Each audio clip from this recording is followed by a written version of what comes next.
This episode of Policing Matters is brought to you by Lexipol, the experts in policy, training, wellness support, and grants assistance for first responders and government leaders. To learn more, visit lexipol.com. That's LEXIPOL.com.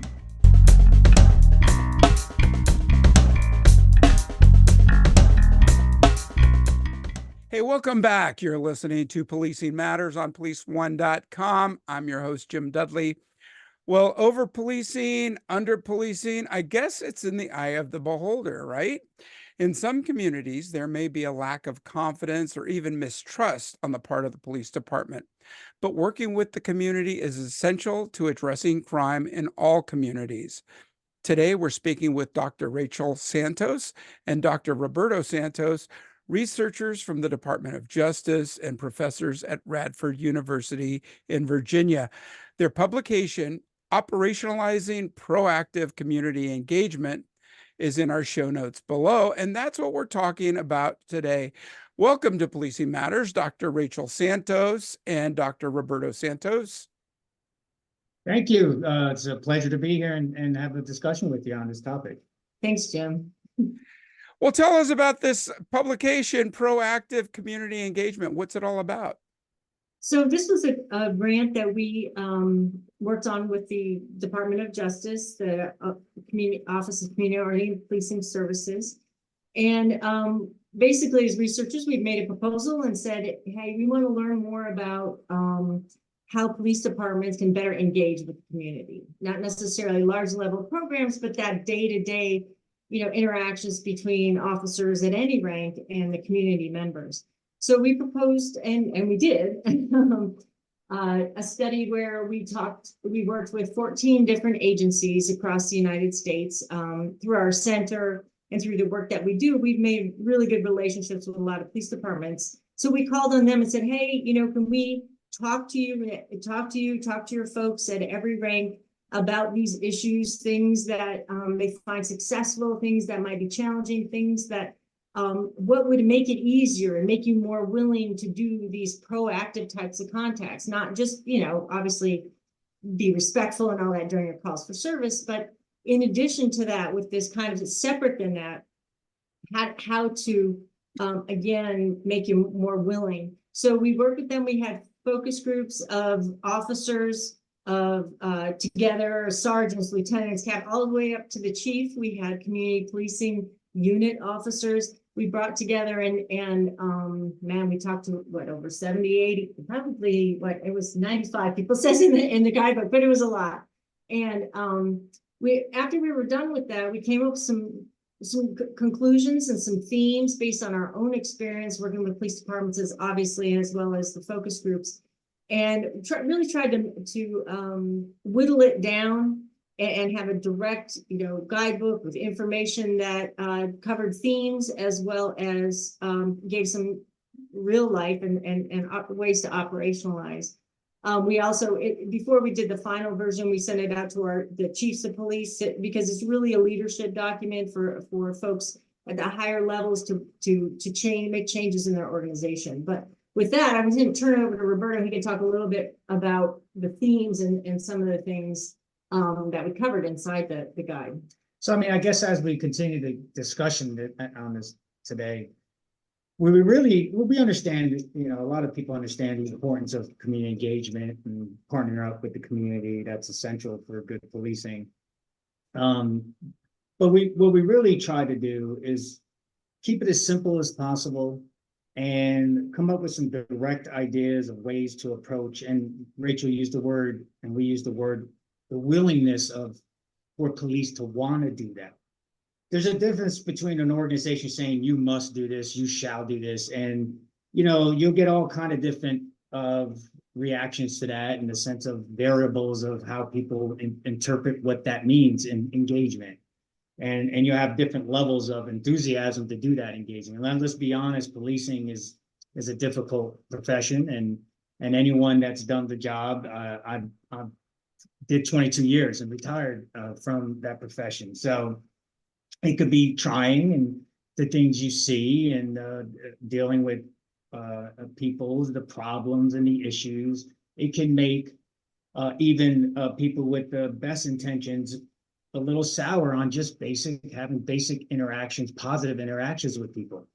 So we kind of set out to say, okay, how can we just make people just more willing to want to do it? Like, what would it take for you to be more willing? Not necessarily you must have this contact, and then what does those contacts look like? So with that, and that mind, that framework of thinking that way, we came up with particular themes.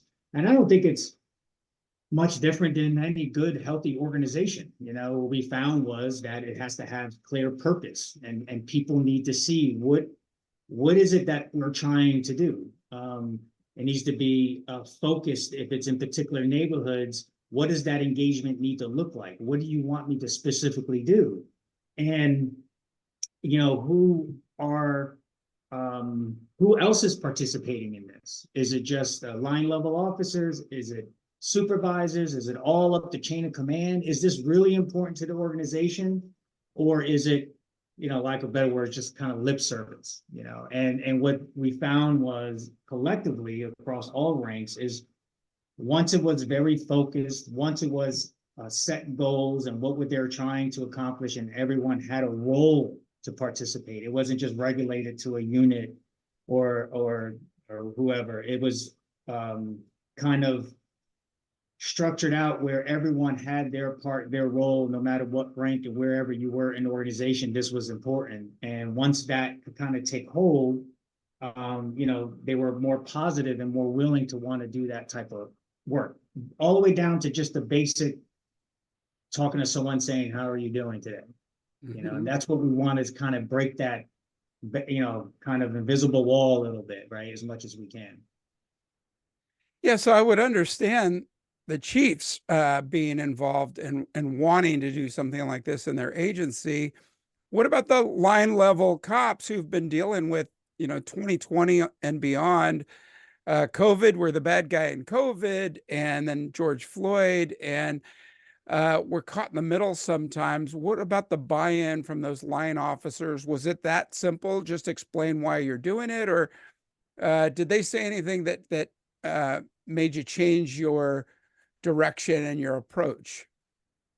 No, I think the conversations we had were good, robust, honest conversations, and with the situation that you discussed, and they talked about how difficult it would be to be more willing to want to do that type of work. They understood the importance. They understood there's positives to that.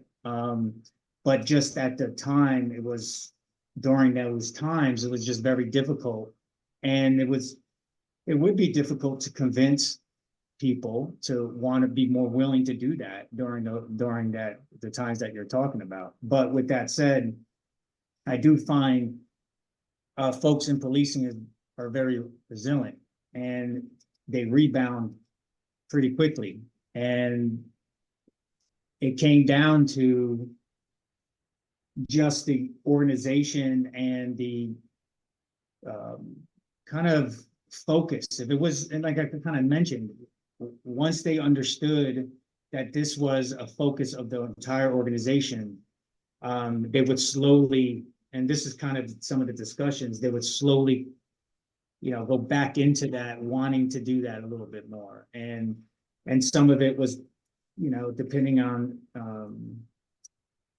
the situation and the readiness of the community, they expressed it being very difficult, and that the basic interactions weren't, it was tough to have a positive basic interaction.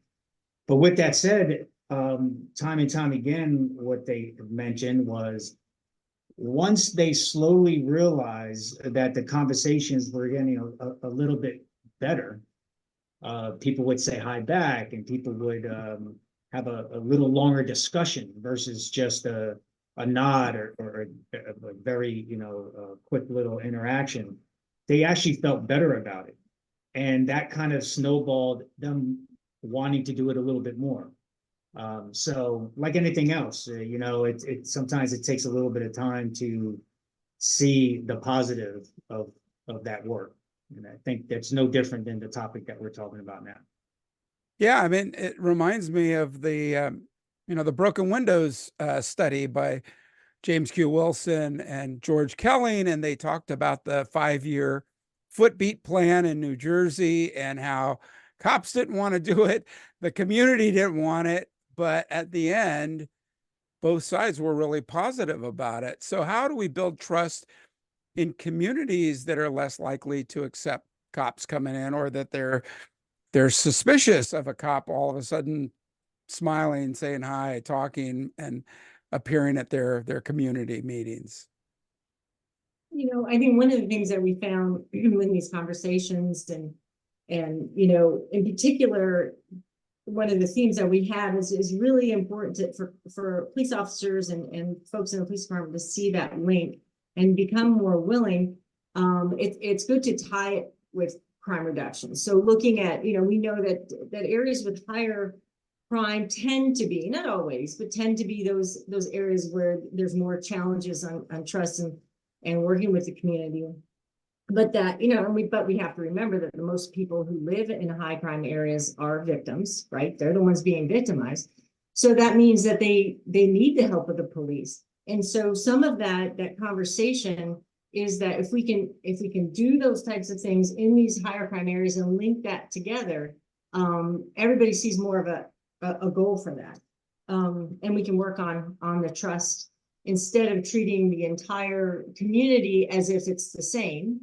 But at the same time, the chief and some of the other research that we've done along with this, one of the most important things is for the police department to be consistent and to be sincere, right? And so it's not good enough to have a community policing unit with 1 or 2 people or one officer be responsible for a whole area and go in and chit chat with people, when they can, because that's only one person.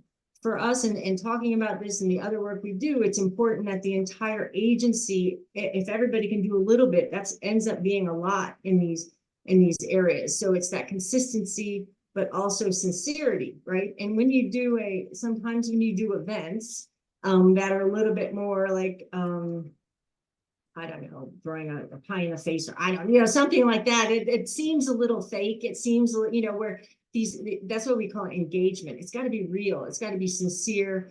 And I think because community, they understand that, and we're all human beings, but it's that sincerity and consistency that really can make a difference. And I'll jump in there, and let's not overcomplicate this either, because basic interaction, a basic hi, how are you doing, a basic nod, an acknowledgement goes a long way, both ways, from the police to the citizen back to the police. So we don't need to overcomplicate this and make this, kind of Rachel alluded to, lack of better words, like a sideshow or something. Let's just be real. Let's be, and police get it. They understand, and they understand the hurdles that they have to work through. They even understand that some of it is their responsibility to keep trying too. These are our discussions that we had. And to go back to your question, you have to first see, okay, how ready is the neighborhood for this type of interaction? And we usually, based on what we found, is that, this is where bosses could come into play. Captains and majors and on up and lieutenants in that area to kind of start that process, to understand the neighborhood as best they can. They spend time in these neighborhoods, set up some small wins, get the temperature of everything, build a little bit of that work, and then that would help allow the quicker interactions, like say, and we're talking real life, practice of policing, where the sergeants and officers, these interactions are much quicker because they have a lot to do. They're going to one call and then they go into another call. So their interactions, and we're not talking about dedicated units that do this work, right? Because a lot of agencies just can't do that anyway. And anyway, we found that that's just not enough to do what we're trying to do, right? So we need to have a whole holistic approach to that as far as the whole agency. So I think having bosses kind of prep, having some small wins, and then allowing the quick interactions to happen, to be transparent, to explain why there'll be more presence there, to to explain, not just to explain, but we found that the communication of what you want done in neighborhoods need to be very, very specific. Mhm. And use a term as something as simple as, and this is how I usually operationalize, hey, make sure you do direct patrol when you get a chance in this neighborhood.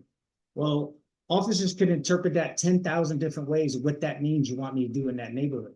So down to the basics of, this is what we want when you go there. This is the type of activity we need you to do.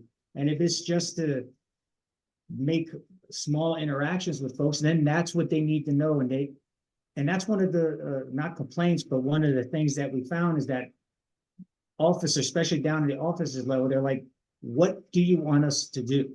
Tell me what you want me to specifically do. And usually it's too vague by the time it gets down to that level. Yeah, I mean, that's really important, especially if they think they're supposed to go into a neighborhood with an idea of zero tolerance, and then you start making enemies in the community you're supposed to start outreach in. So some programs, and the ones you're describing, seem pretty, basic.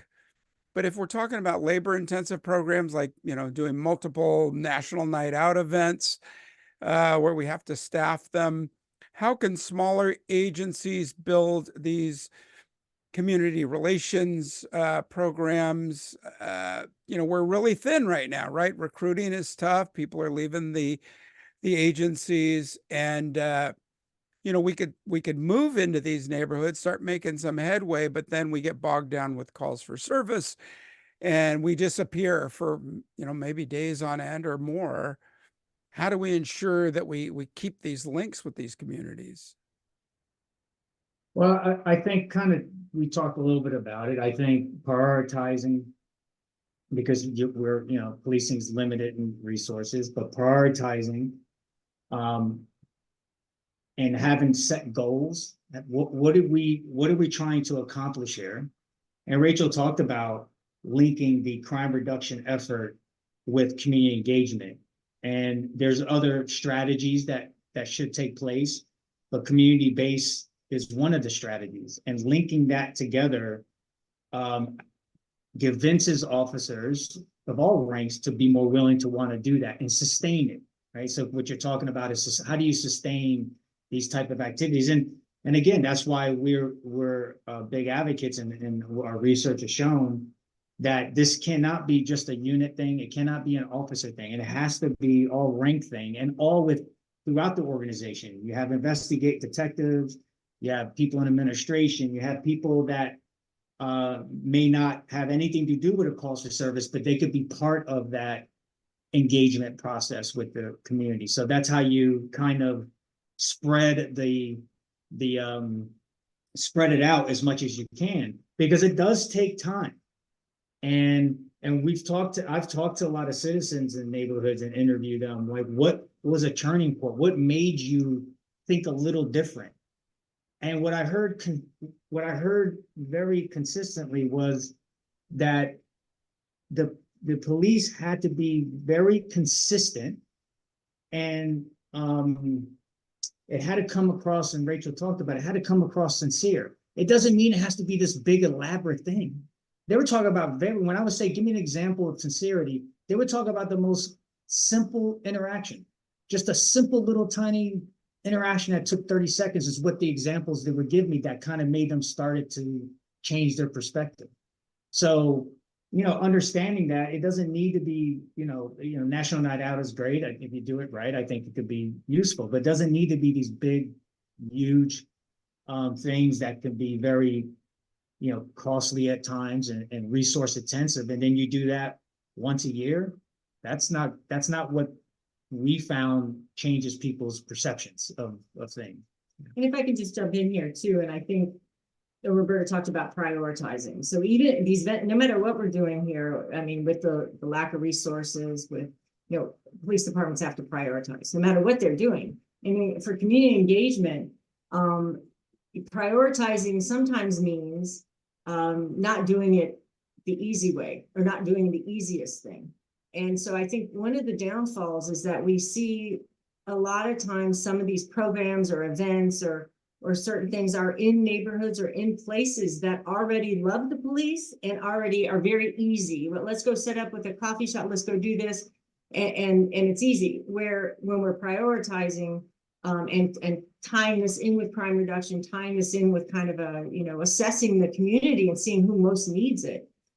The places that most need it are probably the most difficult to get that in, which is why it's important, what Roberto said, to get the leadership involved and getting them to kind of set the temperature and make relationships, even with stakeholders, to have a stakeholder, someone that community trusts to go along with the police, say on a community walk, and they see those people together.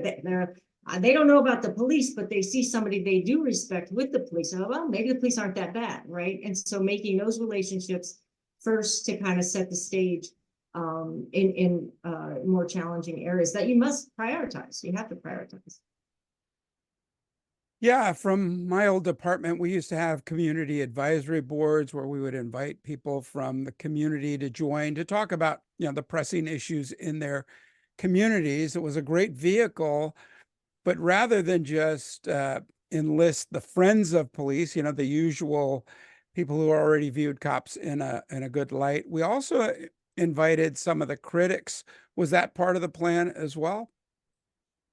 Well, yeah, I mean, and I want to say that could be difficult. Changes one's mind could be a difficult process in itself.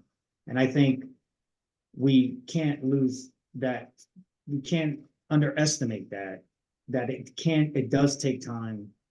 And going into this idea of doing this work is not a quick fix. It's not a quick little thing you do and hey, we did our part.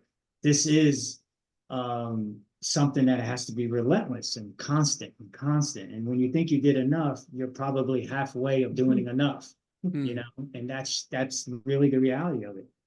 Going back to a lot of folks that I've spoken to, community members, they would say things, and I was, well, what made you change your mind? I don't know. They would say things like this. I don't know. I'm not sure. Just every time I would just see them all the time.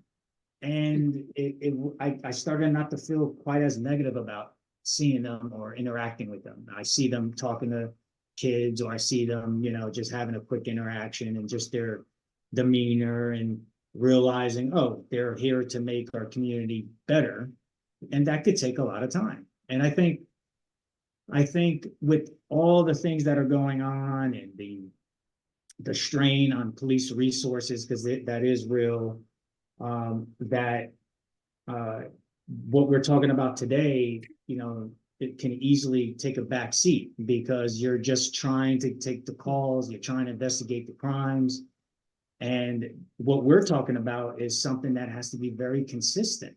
And it cannot be a thing you do for 1 week or a month. This is, like any relationship. Once you build a relationship and there's a trust, you have to maintain that relationship and trust, like Rachel, like marriage, I think it's great. I'm like, no, I gotta keep working on it. I gotta keep trying. I gotta keep, so there's no different. And I think, once and this is our experience talking to a lot of police, once the police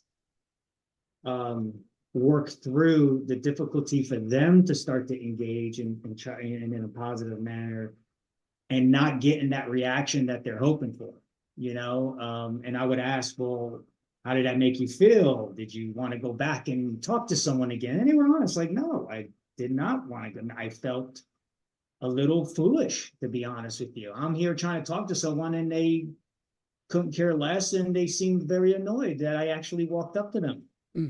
And so why am I going to go back to that? And so I would ask, well, why'd you go back? Why did you keep trying? Well, we kind of had to. And what happened? He goes, to be honest, eventually they would talk for a couple of seconds, and they would never talk to me, and it's changed my mind. It changed my perspective. And to the point, some folks that have been doing this for a long time, they had actually very positive things to say about the neighborhoods where they had a very difficult time, and they understand they're not going to make everybody, run out and pat them on the back and hug on them and all that. But, they understand that it takes time, and just that little bit of reassurance of that interaction, I think, goes a long way, both ways, like anything else in life. Yeah, and every community wants fairness, and the police are only one part of the criminal justice system.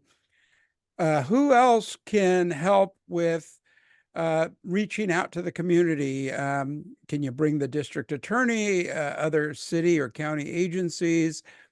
Did they factor into building trust? Well, I'll jump in. I'll let Rachel.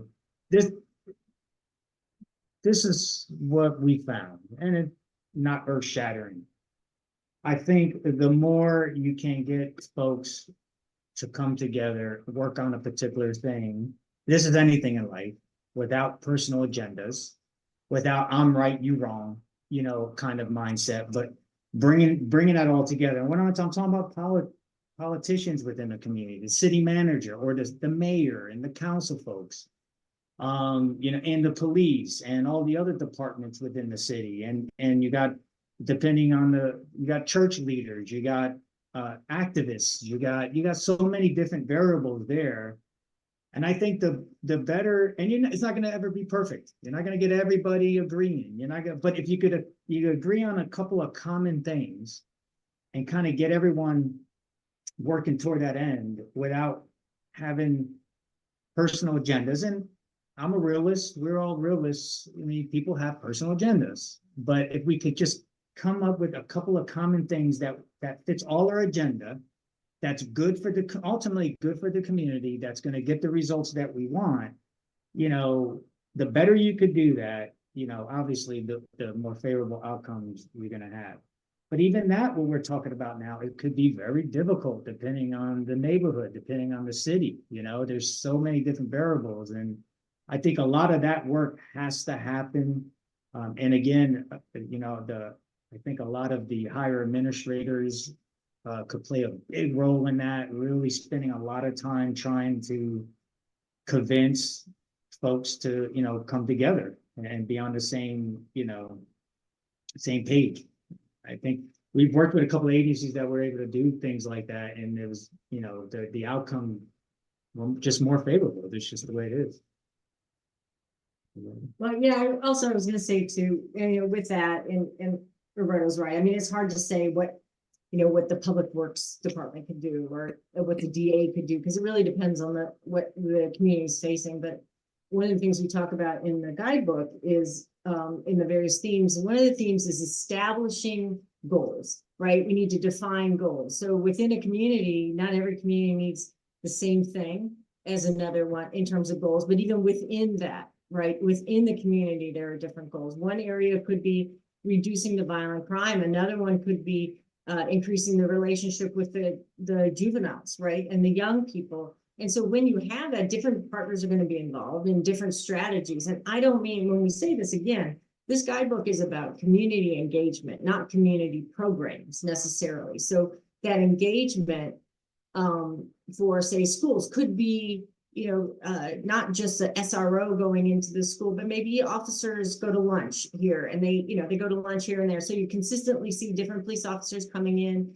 chit-chatting with kids, not just the SRO who may be responsible to help with the discipline, right? So it's a positive, it's an enforcement, but a positive thing. But that wouldn't be for maybe the whole school or for the whole community. It wouldn't involve all different partners, right? So it's hard to say, but as the police are an arm of the government, of society. They're there, so everybody needs to help them. They're not on an island trying to solve all these problems by themselves. Mm-hmm.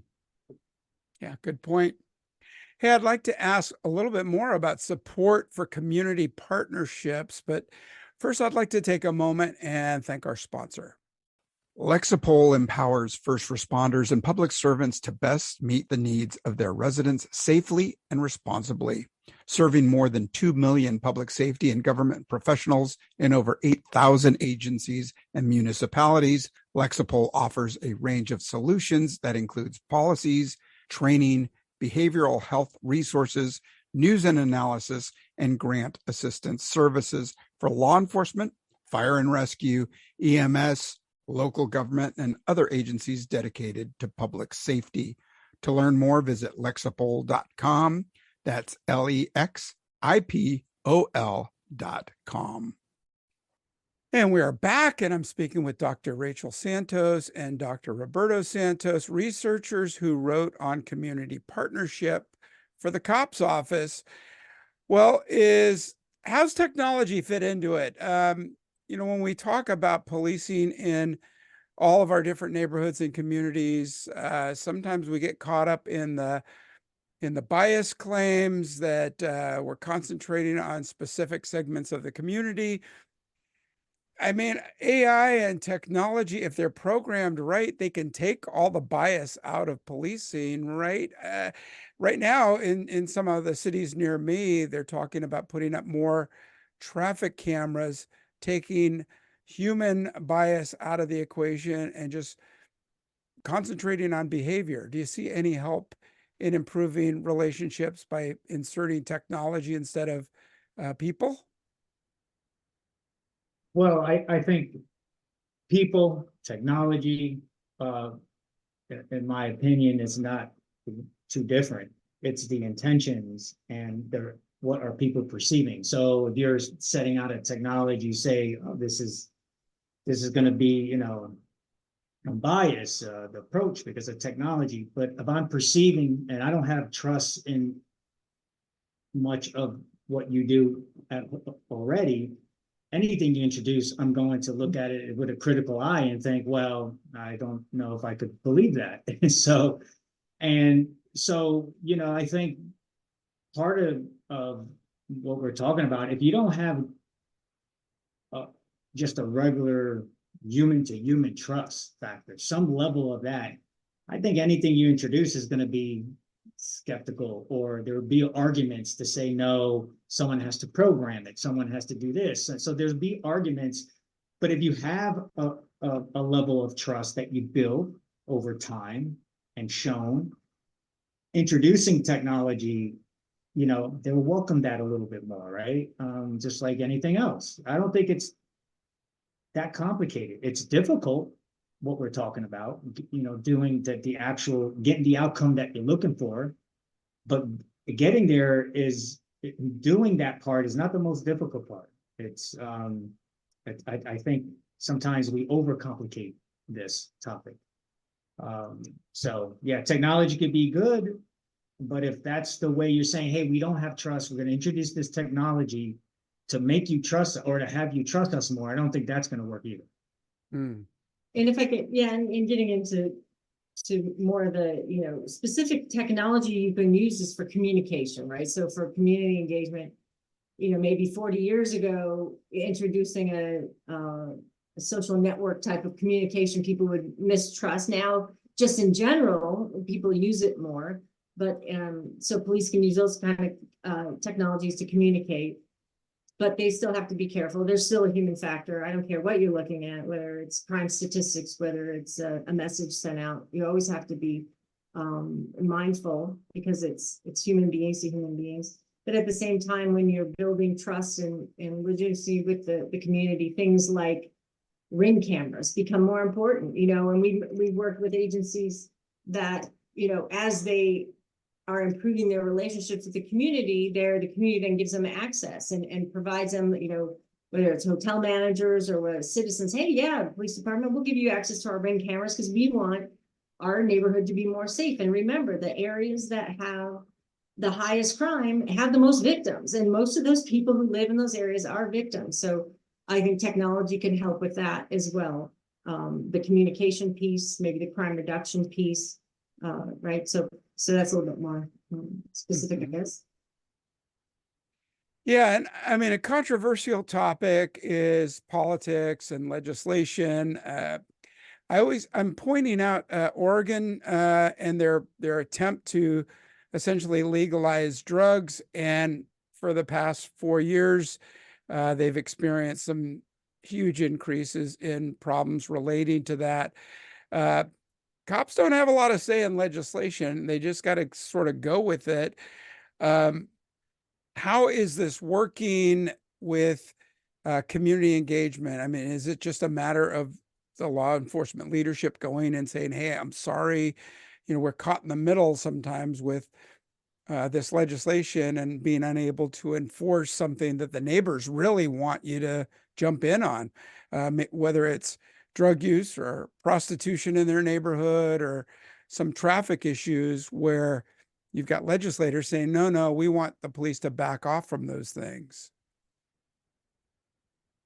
Yeah, I think you mentioned it, others institute laws and police, they're the ones that have to work within that. But I think it, like anything else, you're communicating with your community members that you're serving and explaining to them that some of the restrictions that are posed on policing, you could do that in a way where, can galvanize people to maybe influence the folks that maybe makes these laws. And so, I think policing has a role in a lot of that. They offer leadership in a lot of these avenues, at least a voice of concern, but ultimately they understand there's some restrictions to what they could do. And yeah, I think like what you said, you could do it in a way that it's it's not our fault. Go blame someone else. No, you take it a more positive avenue and say, look, this is some of our limitations, and we believe some changes could be beneficial.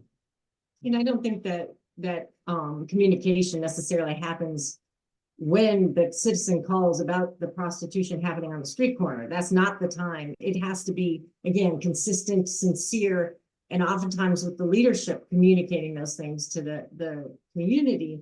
And it's not always clear how to do that best.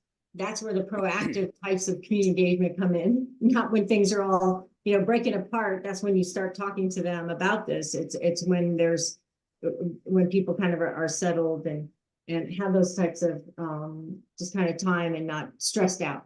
I think another thing too is thinking about crime, because a big part of community engagement is police working with community with reducing crime, and laws obviously influence that. Who goes to jail for what, in terms of the drugs and that leads to other types of crimes like residential burglaries and theft from vehicles. Those are big ones.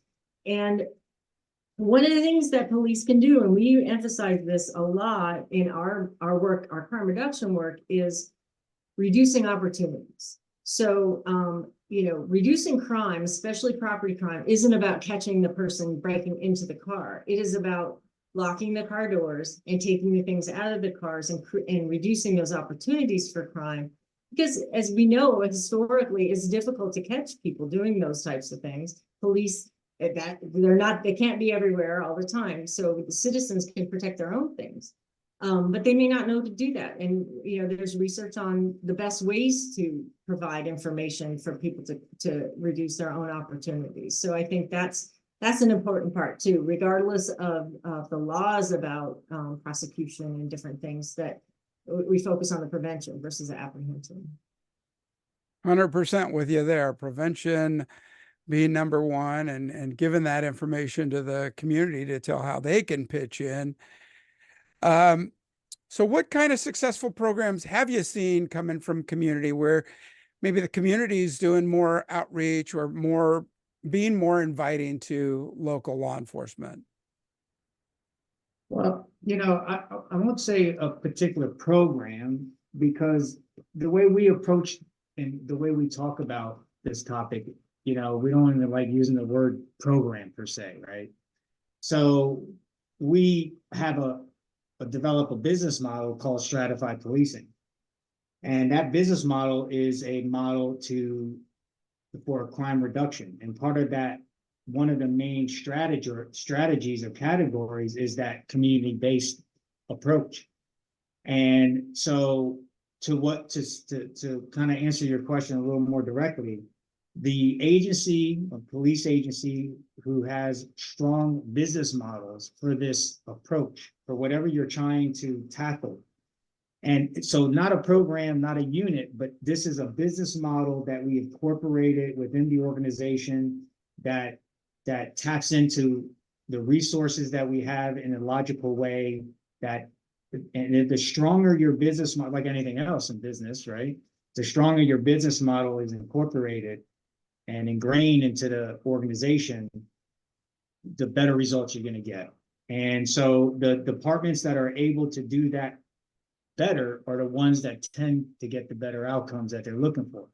So it's tough to say, well, this program and you got this program, try this, try that. You could try all those things. If it's not part of a bigger comprehensive approach and a business model, it is what it is. It's a program.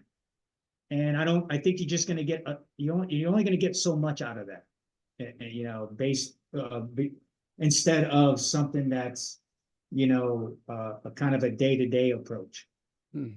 And we talk about crime reduction, and we constantly talk about that linkage to focus in on that, because when it's all said and done, you know, folks gravitate to policing for a lot of reasons, but one of the main reasons, you know, you talk to police, they want to make communities safer. They want to have people feel, they want less victimization. That's part of the reasons why they get into the business. So when you tie that in and have them understand that this community engagement portion of it is an actual strategy, and show them what that work is going to get you for us, for the police department and the community, the end results of it.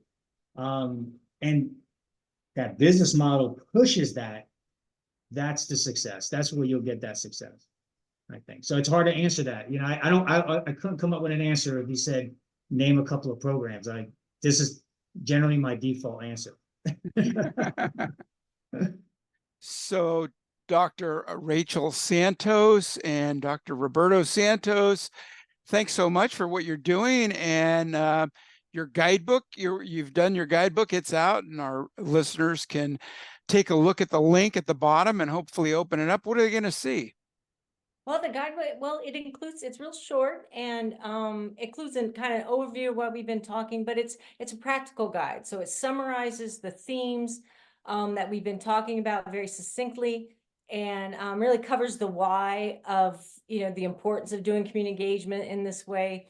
But more importantly, we go through a framework that's concrete, that gives police departments and leaders a way to kind of think through how to operationalize community engagement. And we walk through all those themes, we walk through those specifics, and then at the very end of the guide, we apply those to one type of strategy that's used in a lot of different departments, and that is community walks. So, you know, it sounds easy to say, hey, just go out and do a community walk, but when you look at what we wrote at that end of that guide, and who does what, and what officers can do with sergeants and lieutenants, it really shows you how operationalizing it needs to be a little bit deeper than just saying, hey, go do a walk.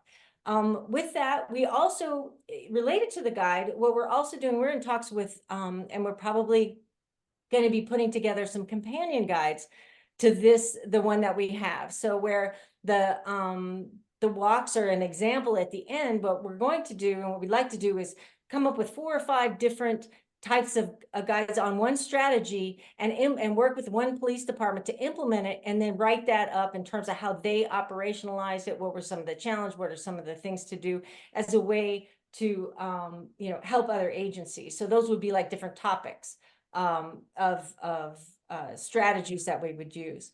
We're also working on a couple other Department of Justice grants. We're working with one agency to implement an intelligence system so that it can support field intelligence gathering, as well as making links and supporting a offender-focused strategies for high crime and gang crime. We also are recently we're just starting on a grant working with a crime analyst here in the state of Virginia to kind of bring together a regional approach, again, of training them and providing them more tools and skills on offender-focused strategies of how to analyze those types of things. Yeah, just to kind of pick up on that, some of the other things that we're kind of working that kind of you could look at this guidebook as a little bit more information. So I mentioned stratified policing, and if you go to the website you referred to, Jim, you'll see a lot of information on that. That's a business model for crime reduction, and one of the components in the business model is community-based approach, which part of that is engagement and so forth. So you could find a lot more information on that as a more of a broader, bigger business model of crime reduction for organizations, very detailed of how to accomplish these things. And one of those components is that place-based, where it gets a little more in details on that too. So that's important. We're actually completing, or in the midst of completing, an evaluation of an agency who implemented stratified policing, because they had some really great results, but the community-based part, they made strides in that was really unbelievable. So we wanted to kind of understand that, really the nuances of how you're able to do that, not just the police perspective, but the citizens perspective too. We got, and we do a lot of work with police departments, helping them implement stratified policing. And we're currently working with 3 agencies now, so we're staying pretty busy. But I think that all kind of goes back in some different ways to that guidebook, and in a lot of ways. Yeah, it's terrific.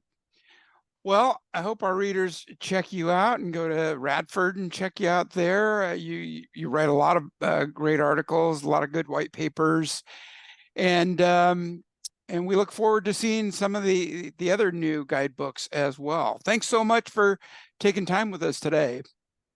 Thank you. Thank you. Appreciate it. All right, take good care, and to our listeners, let me know what you think.